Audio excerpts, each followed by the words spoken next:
watching Down the Line with Muzamil Maqbool. After the Article 370 was revoked, Prime Minister Narendra Modi called it the beginning of a new era. This comes from Article 370. Now, India's government have decided to remove the status conferred by Article 370. India is going to take direct governmental control here. End of 370. Is it also the end of the road for terror in Jammu and Kashmir? Jammu Kashmir पुनर्गठन विधेयक लोकसभा में भी पास हो गया, राज्यसभा में सोमवार को पास हो गया था। जम्मू कश्मीर से अनुच्छेद 370 हटा दिया गया है। Hello and welcome to the first episode of Down the Line. My name is Muzamil Maqbool and today we will discuss Article 370 and the current situation in the state of Jammu and Kashmir.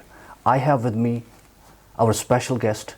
He is a doctor by profession, public speaker and author, as well as President of Political Party Unity Convention. Dr. Ashraf Qazi Saab, welcome on the show. Thank you for having me. I will straightforward go to the first question. I read your article a couple of days ago and the article started with the toothless tiger is finally dead. Yes. So do you accept that Article 370 was a tiger which was alive and became toothless with the passage of time and is now dead finally? I would not say that the tiger was alive. I would rather put it that the tiger was already dead. Okay. And this tiger was basically put by the successive regimes at the center in the den. Mm-hmm.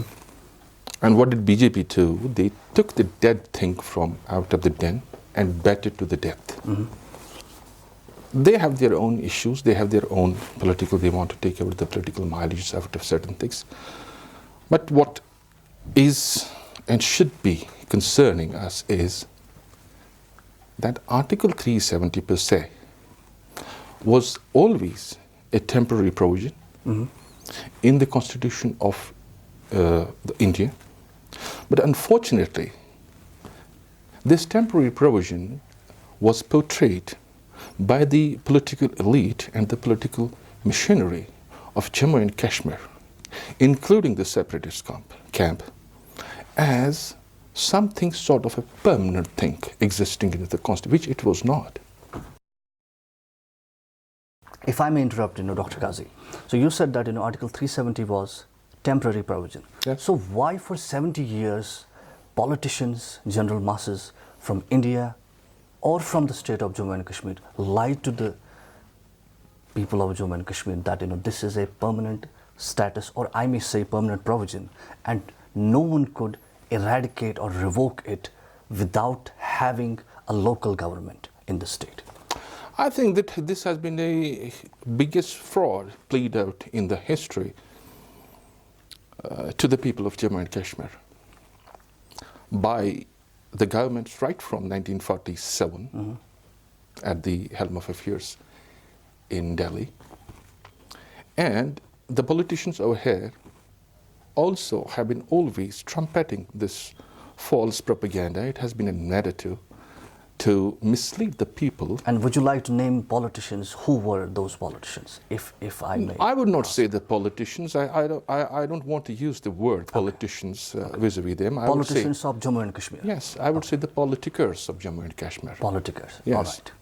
Unfortunately, they have not allowed, and themselves also they have not understood the implications of the narrative they have been trumpeting for 70 years. It's an unfortunate thing. And unfortunately also for us as people of this state, we have also never tried to bother about what is happening. If we go through the records are quite clear that 370 is a temporary provision in the Constitution of India. And I would even go to the extent of saying that Article 370 has never been a special provision for the state of Jammu and Kashmir, for the people of the state of Jammu and Kashmir. If at all it has been a provision, special provision, it has been a special provision for the government of India and for the politicers who have been at the helm of affairs ever since here in Jammu and Kashmir. Dr. Qazi, if I may ask this question to you, you mentioned that people of Kashmir never bothered even to get the right information, but they always relied on the politicians they chose every time. That's true, that's true. But the question remains, I don't say that the politicians lied to the people outrightly. And I don't also say that the Article 370 was not meant as a special provision. But what I see, the interpretations legally, if you look at the Article 370, it seems sound. The wording is sound. The wording seems to be correct legally, from the legal point of it. But what I contest is, did on ground the same article, play the role which it was made, which it was actually purposed to play on ground? It did not. It had become a vehicle in the hands of the ruling party at the center to create, you can say, constitutional massacres right from 1953 and implement those things which actually legally were supposed to be not permissible under Article 370. But that was not regarded at all. Everything which was done in this state, it was done under the cover of Article 370. In other words, I want to say that this Article 370 had made the things quite easier for the government of India to implement them here with all disregard to the existing constitution of Jammu and Kashmir. So you have a situation where you have a constitution governing the whole country, and then you have a constitution governing the state, and then you have an article which is supposed to act as a bridge, but it was not. It has never, on paper it is, but it has never, practically, it has never been used as a bridge to create a harmonious relationship between the two constitutions. No, it has never been. It has been used as an instrument to do many violations. We can say these were the constitutional violations. They may not be legally, they may not be violations, but they seem as violations. And then the politicals here, they have never been responsible in calling the spade a spade. Okay. They have never tried to do so. And they have always been doing that thing, particularly in order to keep this Article 370 as a special provision for them, not for the people of Jammu and Kashmir. In other words, that in order to be at the helm of affairs here in the state, to occupy the chair of the chief minister, or previously even the prime minister, what you had to do? You had to simply be in the good books of the center, the ruling party at the center, and everything was guaranteed. And it has happened historically. It has happened right up till yesterday. It's not that BJP has done something new. BJP has been just trumpeting this for past 70 years. But where were these political players for past 70 years who were telling us that Article 370 has its inherent guarantees within the Constitution? It didn't have. It was a provision which was purely temporary. And it was such a provision against which the first president of India, Dr. Rajendra Prasad, had pre-warned that this is a dangerous provision and this makes implementation and constitutional procedures or even amendments very easy to implement through a simple presidential order. Dr. Qazi, if I may ask, how do you describe the losses and the gains this Article 370 gave to the people of Jammu and Kashmir? Was it worth an article? As far as I would say, there were more losses than gains. Okay. Now, gains, I fail to understand that there have been any gains. But people on the ground are saying, sorry for interruption, people on the ground are saying that, this article was saving our land rights as well.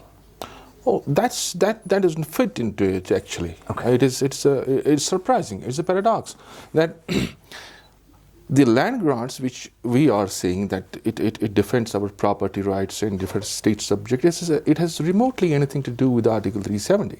That comes out under Article 35A and not even Article 35A. That is the Land Grants Commission, Land Grants article, which is a different thing. Now the question is, if 370 guarantees the people of Jammu and Kashmir the land, the properties and the state subjects and the other things, whatever we just construe into it.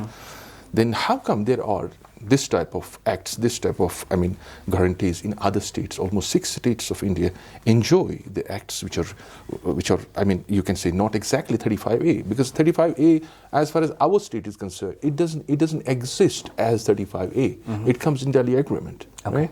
Now, to say that 35A is an act which is because of the 370, I think it is contestable.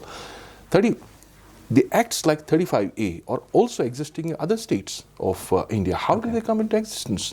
They came into existence after 1960s. Okay. So it means that 35A are articles like 35A which guarantee the rights, land rights, property rights, state subject rights. Those are negotiable things. Now it depends upon how much you are in a position to negotiate. And you feel that this is something which can be negotiated with the government of India, and this act or an act like 35A can be brought again to the state of Jammu. Oh, of course, yes, obviously. The people of Jammu and Kashmir. Obviously, okay. This can be. I fail to understand. And how do you describe that? No, it depends on how you, as a responsible citizen or responsible politician, put forward your point, negotiate the issue with the government of India.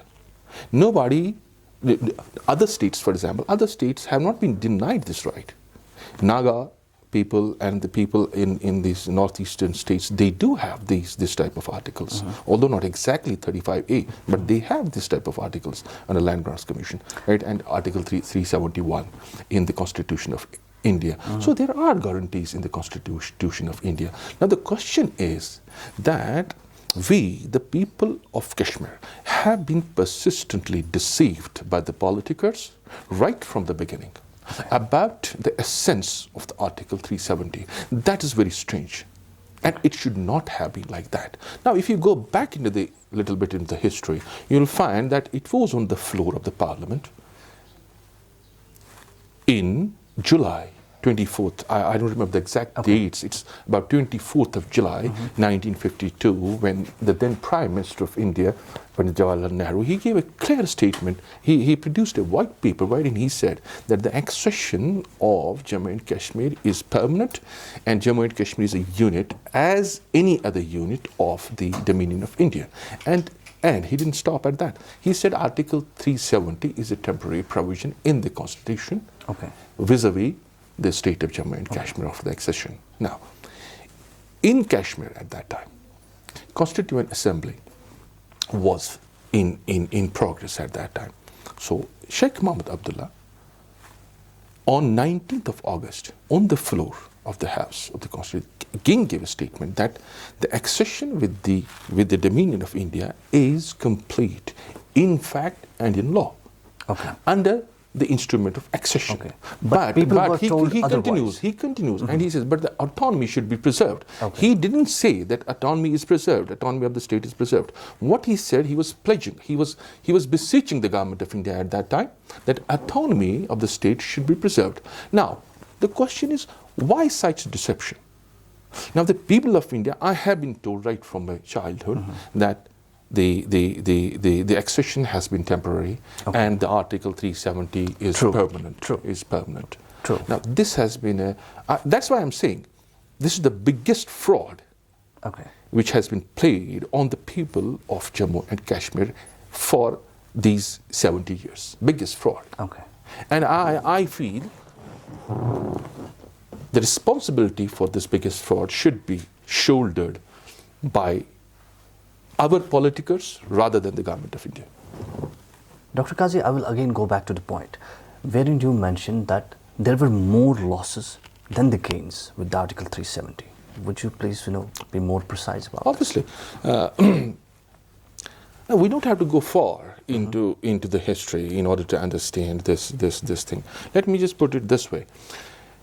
Now, as far as other states are concerned, if you have the issues with the government in that state, and you have to impose the emergency laws, or you have to impose the president's rule, and then you have to extend the president's rule, you have to go through a very lengthy constitutional process, even to the extent of amending the constitution. Okay. It's a very difficult thing to do. It takes a lot of time. It takes a lot of time. True. Because then you must have a majority vote. True. You must have at least 2/3 majority True. on the floor of the parliament, in both houses of the floor of the parliament.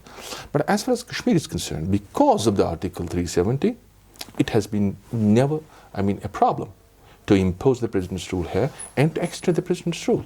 Now, if you take the example of Punjab, in order to extend the president's rule in Punjab beyond 2 months, right, 4 constitutional amendments were needed. Amendment number 59, 64, 67, and 68 in the Constitution of India. And it was a very tedious process, constitutional process.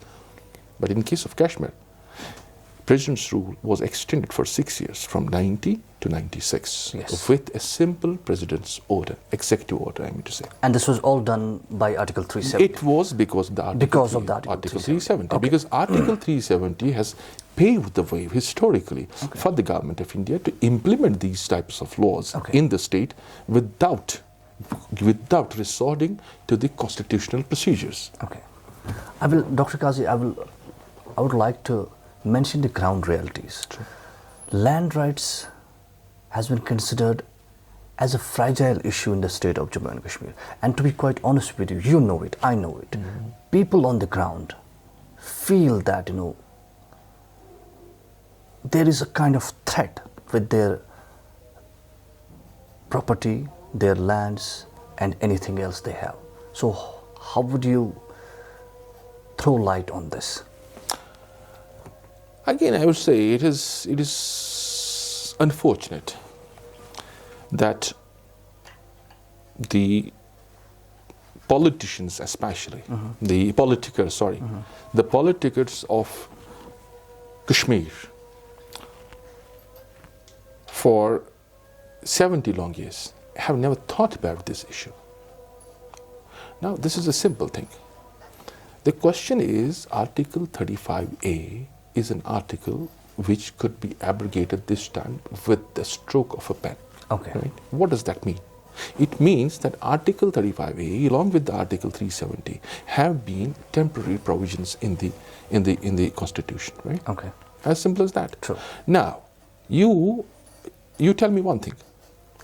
Why did other politicians, other states, get the wisdom to impress upon the parliament or the legislature of the government of India, the Parliament of India, so that they try to bring in those articles or those acts into the Constitution as permanent features, which protect their land rights, property rights, and the rights. And the politicians of Jammu and Kashmir could never do that.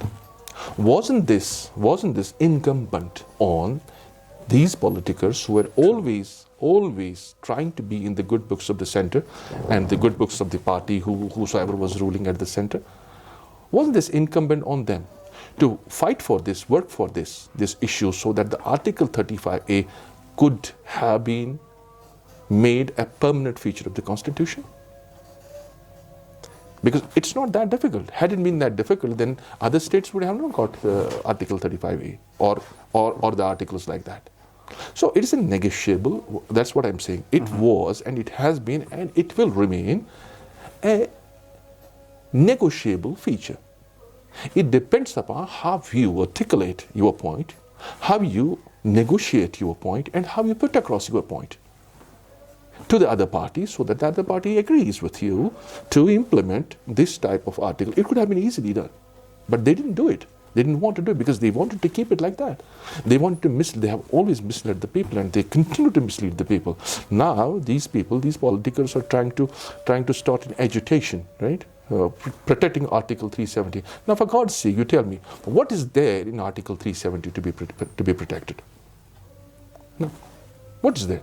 Now, in 1964, Gulzari Das Nanda, the Home Minister of Government of India at that time, belonged to the Congress Party, he made it clear on the floor of the Parliament that Article 370 is just like a shell, just like a tunnel. Nothing has remained of it. It is simply a shell because a lot of traffic has passed. So in other words, and he mentioned it, in other words, he said there is just like a shell. There is nothing remaining. If I may quote here, Congress already knew that this is a vacuum. Absolutely, absolutely. And because at the time Congress was in power at the center. Yes, of course. So they have to share the blame. It's the Congress, ruling Congress, which was there, which happened to be there, who created the first massacre of democracy under the garb of Article 370 in 1953. And then successively they came up with other things. Then Bakshi Ghulam Muhammad was there, then Sadiq Saab came, and then Mir Qasim was there, then they were deposed, then Sheikh Saab was brought in again, then Sheikh Saab was, he died, then Farooq Abdullah came and he was deposed, right? So this is all they have been doing. I think the Congress should share the blame. They should take the blame on their shoulders of almost devastating this article to the core. And now, unfortunately, they are shedding the crocodile tears. I don't think we should take Congress seriously right now. But that doesn't mean that the BJP has done whatever they have done it rightly. Now, the BJP has gone to the extent because they have a majority. They can now. This is a fact. We have to accept it. BJP is a very big party right now. True. Right. As far as the members are concerned, this is the biggest organization in the world, and they have a majority in both houses of the parliament. Right. And they have been consistently saying this thing that they are going to abrogate this Article 370. So they have their own constituency. They have to look after the constituency. And Dr. Qazi, if I may interrupt here, do you think there is acceptance on the ground for BJP in the state of Jammu and Kashmir? I don't think there is, as far as Kashmir is concerned, there is not acceptance, and there will not be. There will not be an acceptance of BJP. But and what is the way forward? Because let's touch the fragile issue on the ground right now. People have fear. Yes. They have no direction to go. Yes. They don't understand, what will come next upon them. True. So how do you see and how do you address this very grave and concerning issue? You see, this is a very, very complicated issue. Our party, Unity Convention, has been working on this issue not today, but for a long time now. We understand that, see, these are the issues which are basically complicated to such an extent that you won't be in a position to say, give it a one sentence answer to all the questions, all these things which you asked. Now, at the same time, we have to understand that a lot of blood has already been shed. Jhelum is already red, right? We, the people of Kashmir, cannot afford to shed more blood for issues like which are actually have been non-issues, like Article 370. It has actually been a non-issue if we go back into the history. And we have been always taking it, and we have been always taking it on our own, but we have been always fed the narrative that this is the main issue. And the facts are showing that the circumstances have shown this has actually not been an issue at all. The government had the majority this time and they just scrapped it down and that's it, finished. Now the question is that how much blood we have to shed? How much more blood we have to shed? We understand as a party that violence is no solution, especially in the modern times, for any dispute or any problem. Right? But when you say as a party you understand that violence is no solution, but I think this is almost slogan of each and every party in the state of Jammu and Kashmir. You don't have any kind of magic wand in your hand. What different you or your party can do for the state of Jammu and Kashmir, because people on the ground see no hope as of now. You see, we don't see, people on the ground don't see any hope, but the question is who is responsible for that? We can blame anybody, we can blame the third parties, we can blame Pakistan, we can blame India, we can blame BJP, or we can blame Congress.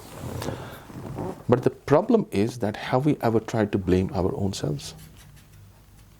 Don't we have the responsibility to do an introspection and come up with the solutions. What we want that we should create a dialogue, dialogue amongst ourselves. When you say we, you are... I mean, it's the people of Kashmir. Okay. People of Kashmir, we should create a dialogue. Okay. And that dialogue, in that dialogue amongst ourselves, the solutions have to come. We have to understand the problem first. When you understand the problem, 80% of the solution is already in your head.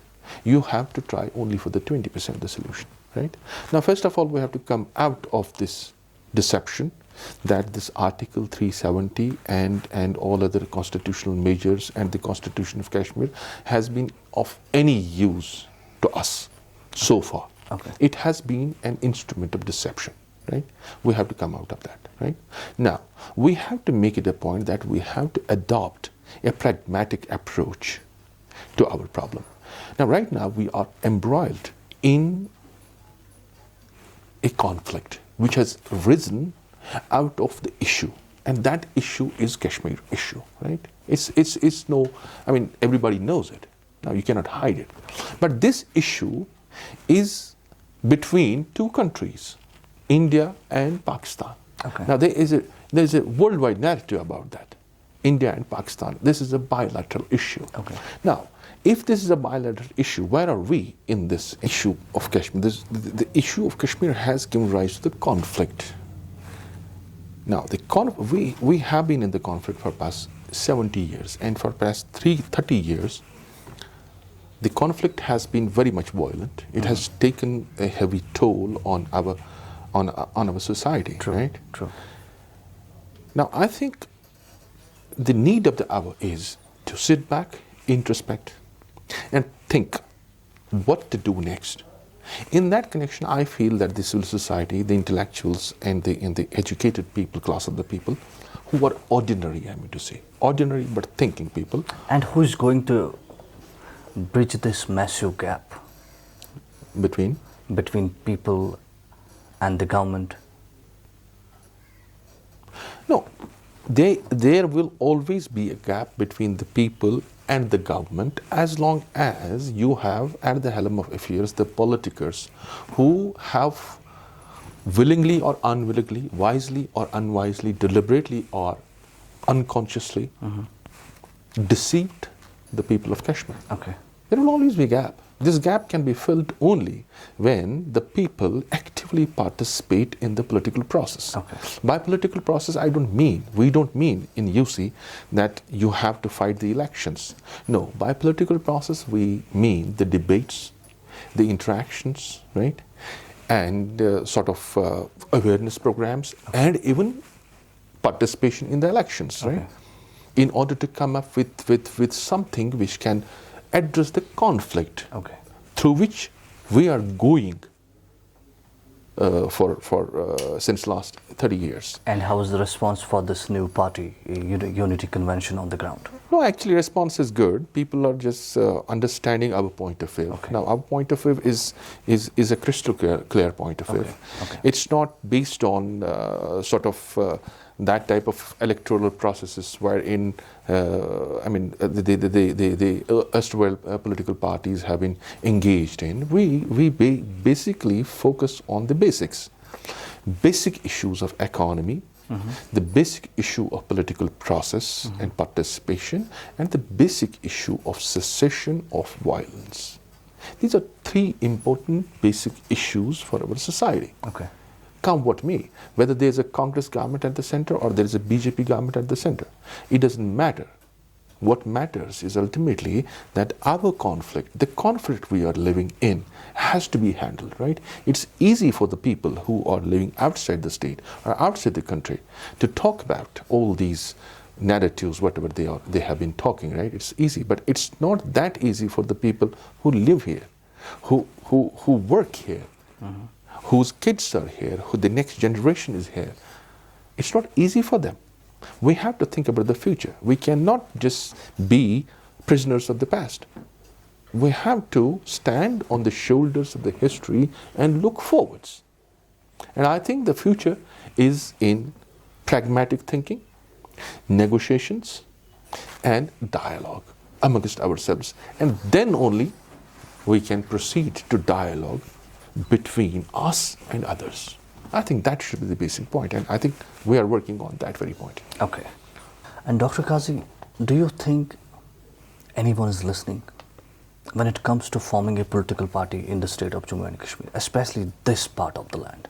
Do you think anyone at the central government is listening to people, to politicians here?